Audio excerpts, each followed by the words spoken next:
pilots, recontrol, you're clear to land.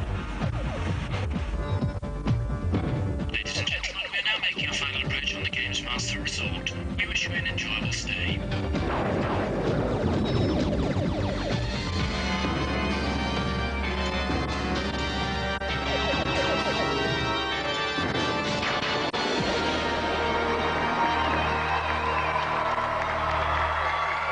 Thank you.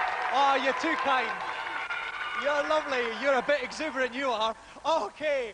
The icy probing hands of Mr. Winter are beginning to be replaced by the warm inviting thighs of Madam Spring. And out here on Europe's only video games resort, our holidaying minions are enjoying a slightly warmer front than usual. Thanks mainly to the man who warms anyone's cockles given half a chance, the Gamesmaster. Hello. You must forgive me if I appear a little peevish this evening. My hemorrhoids are playing up something rotten on these dank steel structures. Oh well, enough grumbling. We commence the evenings with a noble challenge on Axe Razor. As a chivalrous knight, you will need to battle your way through the first level of the game and defeat the centre in under 1.5 minutes. Unsheath your sword. And whiling away the seconds on this hack and slash is Jamie Spencer from Finchley.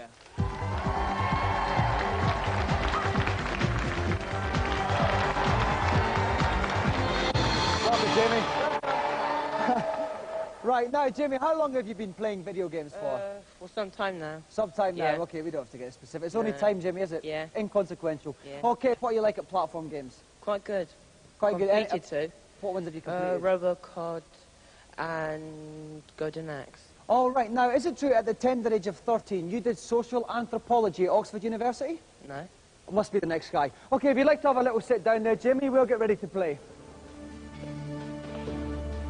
And tonight's man with all the answers is Keith Pullen from the Nintendo Hotline. Welcome, Keith. Hello, thanks. Okay, now, I've got a feeling Jamie's in with a shout here. Can you give him any tips to help him on his way? Obviously here at speed, he's just got to try and avoid everything he can and go for it. Right, really rather speed. than taking the time to actually slash them. Just go for it. Okay then, Jamie, are you ready?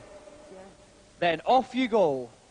Okay, here goes Jamie. Okay, he's got to try and avoid those. That's right, he doesn't want to waste time hacking and slashing them, but he's got to keep a careful watch on his energy in the top left corner of the screen. Okay, he's going okay now. He's got to try and avoid that firefly. He's got to hit by he's jump taking over the too many brambles. hits. Okay, and jump up these steps here. Now, he should come across an energy ball in a minute if he hits that energy ball.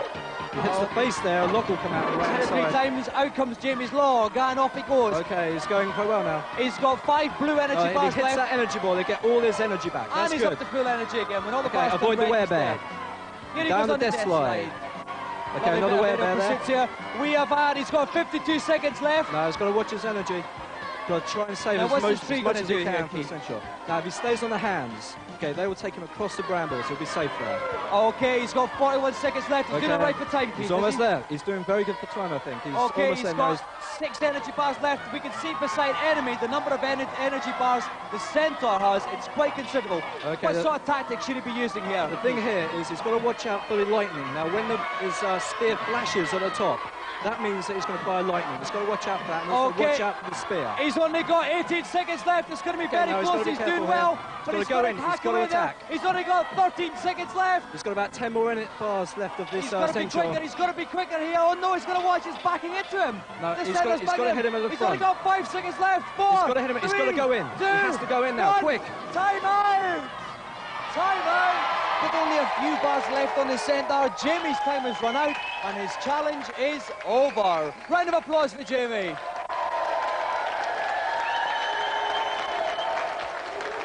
Bad luck, Jamie. Now, Jamie, that was desperately close there. Where did you lose those vital seconds? When the monster turned around, that lost me about 6. When he bared his Yeah. rump at the end there. Yeah. Oh, well, never mind. At least it was a very exciting challenge for us to watch. OK, so let's have another round of applause for our gallant competitor, Jamie Spencer!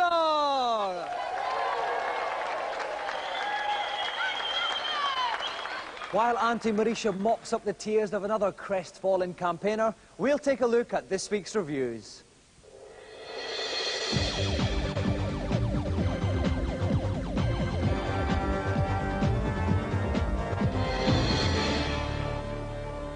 This week we grab our furry dice, firmly grip the steering wheel and look at racing games. First up, take to the water in Eliminator Boat Duel. 25 courses, 2 playing styles and the chance to add all manner of enhancements to your craft. The graphics are a little bland in some places and the sound's a bit blippy-bloppy, kind of supermarket stuff. For an NES game, it's great fun. You can almost imagine you're James Bond indulging in a high-speed boat chase. It is a good game, definitely, but its long-term appeal is possibly doubtful.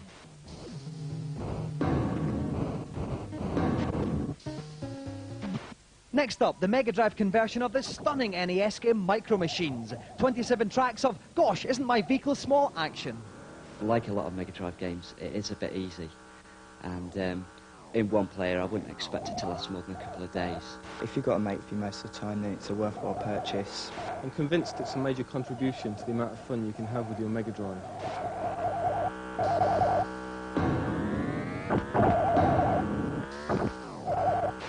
Finally, bird's eye view monochrome racing action with more tracks than you can shake a Game Boy at. Dirty Racing.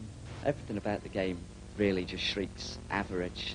The graphics and the sound and the playability, it is just enjoyable, yeah, but very typical. The tracks are too thin, the cars are too wide. You don't really want to be caught playing this game, it's just complete cat.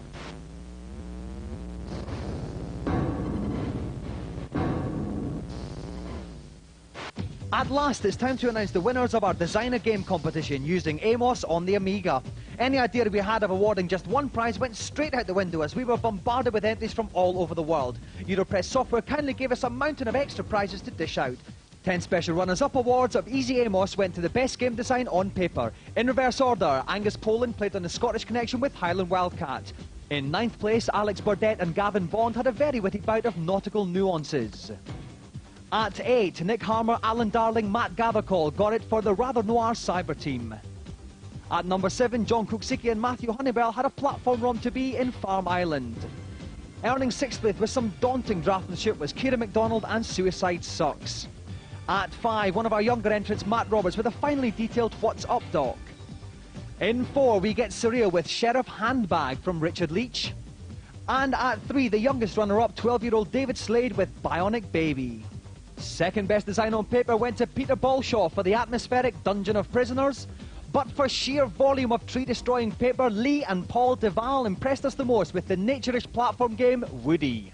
Now on to the actual games. 2 special commendations were awarded to, first of all, 20-year-old Fraser Ashworth for Super Blue Kid, a very impressive Robocod-style parallax scrolling extravaganza.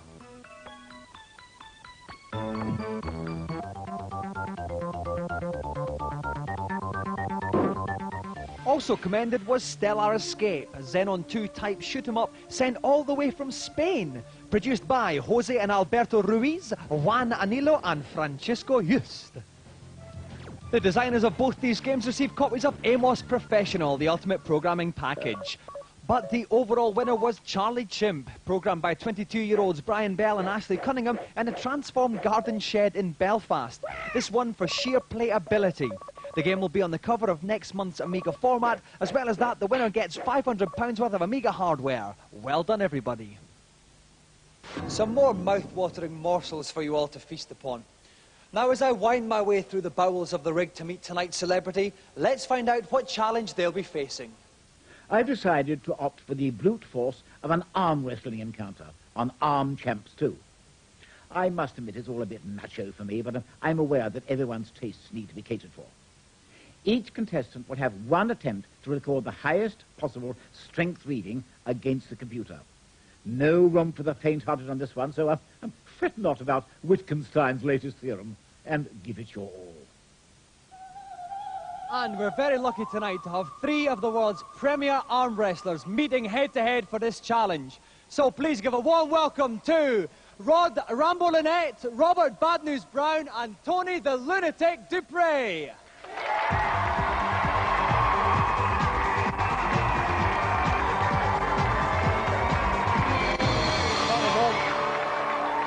All right, Robbie. Welcome, Tony. Okay, now I'd like to turn to you first of all, Rod.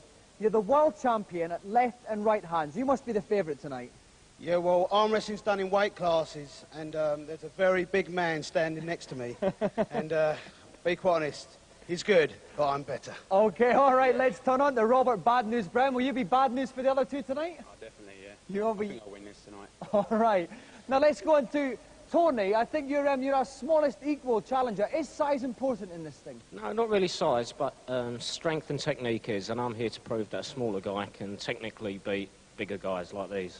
Okay, well, just to give you at home an indication of how strong these guys will be, I'm going to pick a volunteer from the audience, get them down there, and see how well they do, okay? So I'll pick one completely at random. You, in the long blonde hair, white T-shirt, would you like to come down? Let's have a round of applause for our volunteer.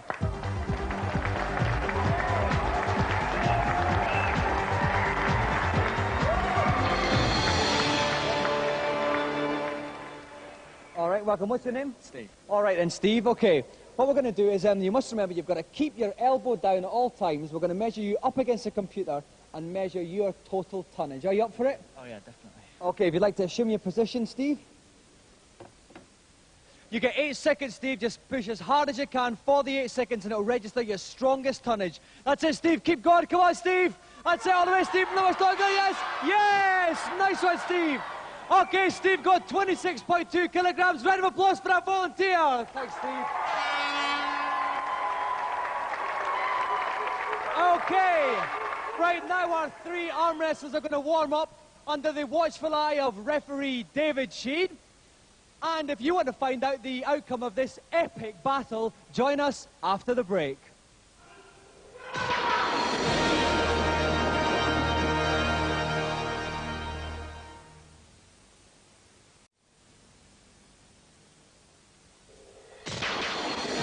Welcome back to Gamesmaster, where we're at the start of the unofficial World Arm Wrestling Championships on the arcade game Arm Champs 2. We have got Rod Rambo-Lynette, Robert Bad News Brown, and Phil the Lunatic Duray here, challenging for the title. With me in the commentary box is CVG's Tim Boone. Welcome, Tim. Hi, Dominic. Now, Tim, there's not much we can tell these blogs about arm wrestling, but have you got any tips from the arcade game point of view? Sure. First thing to remember is that this machine has no respect whatsoever for size. Doesn't care how big you are. All it cares about is technique, and they tell me that it's all in the wrist. Okay, then. All right, so I'd like to invite our first competitor. Let's have a warm round of applause for Tony the Lunatic Duray.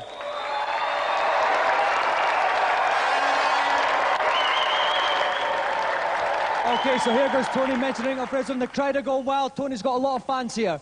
Here's the robot, Tim. He's going to push as hard as he can for 8 seconds. Absolutely, yeah. The computer's going to measure the amount of pressure that he can put on that arm. Okay, oh my word, he's got too strong to measure.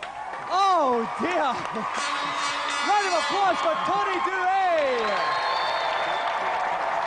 Okay, now please welcome Robert Bad News Brown.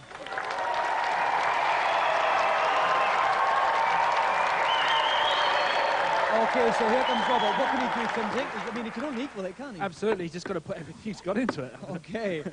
So here comes Robert. Will it be bad news for Tony? And he's pushing really hard. It's going up. He's on 17. Oh, no! Robert Bad News Brown as well. This is extraordinary. Too strong to measure. Okay, so please, a round of applause for our final competitor tonight, Rod Rambo-Lynette.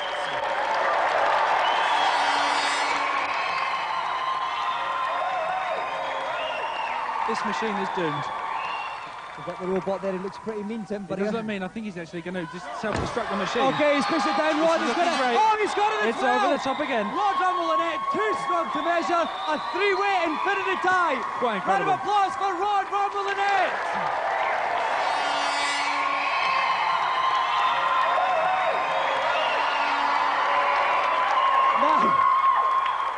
Now, this is all rather strange to us. It's the first time we have ever had 3 people completely trounce.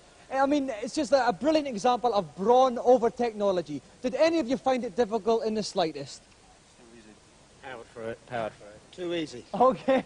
Now, listen, just imagine that the scale had been larger. Who would have won then, on the strength of today? Well, the lightest guy, as I said, I proved it. I've done these guys. It's as simple as that. And Rob, the final word from you? Super heavyweight would have won it. That's Okay. me. All right, well, you don't need to disagree any longer because for the first time in Gamesmaster's short but sweet history, it's a 3-way tie, so we need 3 golden Gamesmaster joysticks.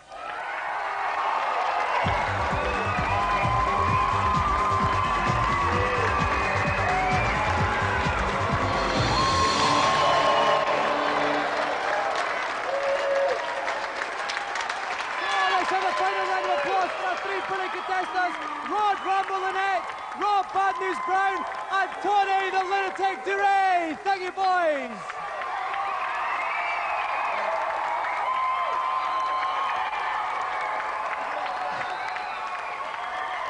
All right, it's going to take us quite a while to recover from that. These boys obviously don't need any tips, but there's a lot of people at home who do. So now it's time for the consultation zone.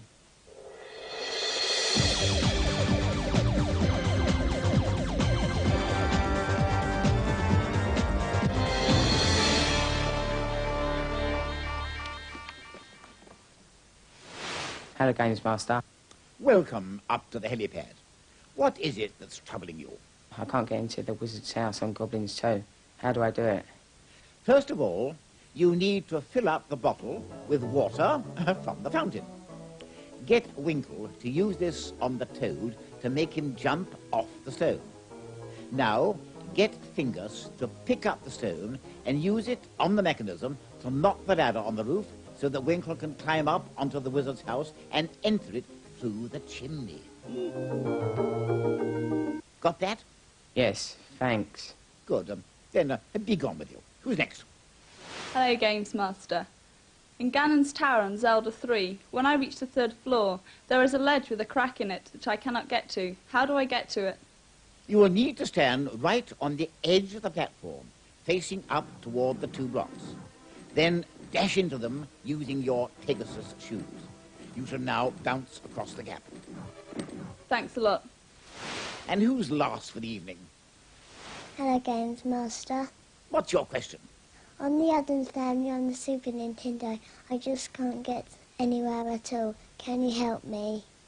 Oh dear, what a pitiful plea. Oh, well, follow this advice. Play the game through once and then die, as you've been doing rather a lot by the sound of it. Then, on the continue screen, walk off to the left to collect 4 extra lives. Use them wisely. Thank you. Well, I hope these titbits bring a few rays of happiness into your miserable lives. More goodies next week. Some more good old-fashioned solutions to modern-day problems. Now it's back to the slightly misshapen-headed one for tonight's final challenge. To round off the evening's proceedings, I've opted for an amusing little game called Fiendish Freddy's Big Top of Fun. As the bald but muscular Horace, the high diver, tonight's last contestant will need to successfully perform 4 increasingly difficult dives. To keep on course during the dive, Horace needs to carry out various aerial poses. Failure to perform these poses results in Horace being blown off course. I hope that, like me, you have a head for heights. For these aquatic pursuits, we are very lucky indeed to have with us Olympic gold 100 metres breaststroke medalist and the most popular swimmer Britain has ever produced, the one, the only, Duncan Goodyear.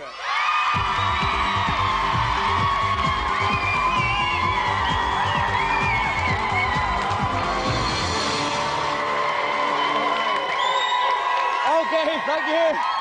Now, Duncan, I must ask you, are you enjoying your stay on the resort? Oh, it's great. Getting here was a bit of a problem. Listen, I'm really sorry about that. Thank you very much for agreeing to actually swim all the way out. It was very kind of you. Well, I know the budgets are tight at Channel 4, so anything I can do to oblige. Thank you very much. Now, you're playing a diving game in preparation for your journey back, I might add. How do you fancy your chances at it? I don't think any diver, self-respecting diver, will talk to me for the rest of my life. Well, we've got no self-respect on this show anyway. If you'd like to sit yourself down, Duncan, and get ready to dive. Joining me at poolside is Renegade's favourite boy, Tom Watson. Welcome, Tom. Good evening, Dominic. Now, so Duncan's got some quite complicated stuff here. Any guidance for him? Well, the stunts he's got to perform are shown in the top left-hand corner of the screen. He's got to make sure he puts in those stunts on the way down, otherwise Fiendish Freddy will appear on a jetpack to try and blow him off course. Right. Duncan has 4 dives into increasingly smaller targets. If he misses the target, it's arrivederci Duncan. Duncan, are you ready? Yeah, I reckon so. Then off you go with your first dive. Okay, here we have Horace Climbing up, he started his first dive here. Off he goes. Now Duncan's waggling the joystick, Dominic, Now to it says keep him on target. He's into pike, he's done the pike. That's fine, he's done That's that, okay. We'd like to see a swan dive. We'd like to see a swan dive. That's a straight up on the straight joystick. up. Oh no, he didn't. There's Freddie trying to push him off, but he gets in. He gets into the dive. Now he's got to do a ballet, which is bottom left here. He's right on top of the target now. He's about to go into straight the up with the target. He's done it. He's done it. He's got the first dive. Didn't put in the dive required, but still enough stunts, I think, to get through it. That's right. Now the target's a bit smaller here, Tom. It's a smaller basin. He's got to be a bit more careful. Well, that's right. We've gone from a half butt to a bucket, so Duncan's really got to be spot on here. And off he goes. Okay, and he's a bit higher up now. Okay, he's going to do a yoga, which is left. He's going to hit left and fire. Oh, he did it. A lovely little yoga there. Absolutely spot on. Beautiful, mind-bending. Now he's got to do a pike. Well, he'd better get into the pike quickly. Upright, here goes Stephen Freddy. Well, that's a king tut, not a pike. It'll do, but he's well off target. He's got to get back on the target here. In the bottom left-hand corner, he's coming back over the target. I think he's going to do it. Yes, he's done it. Into the second bucket. We can see his arm aloft in triumph there. You can see the target in the bottom left-hand corner of the screen. There's a little cross over it, which shows how much he's on course. If that cross wavers, he's got to get back on target. And here goes Horace. Okay, the first dive is a ballet, so he's which is bottom left. He's tumbling nicely. He's a bit off target. He wants to get back. Now, when it flashes, that's when he's got to do it. Oh, he hasn't done it. I think he's gone in a dive bomb instead there. Well, let's just see him get back on target. That's really what he's got to do. You can see the cross is quite far off the left. Down. He's got to do another ballet, which is bottom left. He's done a ballet, beautiful ballet. Now he's off target though. And those bottom right here for the almost there. He's better get into it. Oh, he's going to go back to the left. He's going to miss it. He's going to go back to target. Absolutely. Oh no, he missed it. Oh, missed it. Target splattered into the ground, which means unfortunately Duncan Goodhue's challenge is over. Round of applause for Duncan.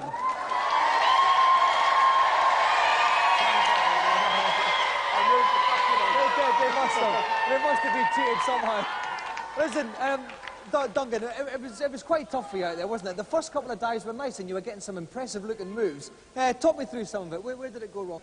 The yoga position was nice and laid back. But I did have trouble on the cross stick there. I think we all do, Duncan, in our own little ways. Well, unfortunately, Duncan, we can't give you a golden joystick. But instead, as a little bit of a consolation, Auntie Marisha's got a bit of a surprise for you. So let's have a big cheer for Auntie Marisha here. Oh, cheer.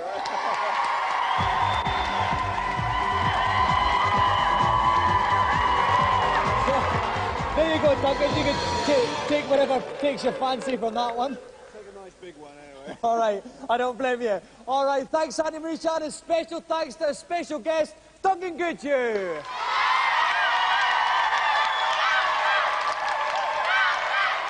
Well, sadly, we've reached the end of another show. It's goujon of cod on the menu tonight, so we're off to whip up a white sauce for that, and we'll see you next week. Good night.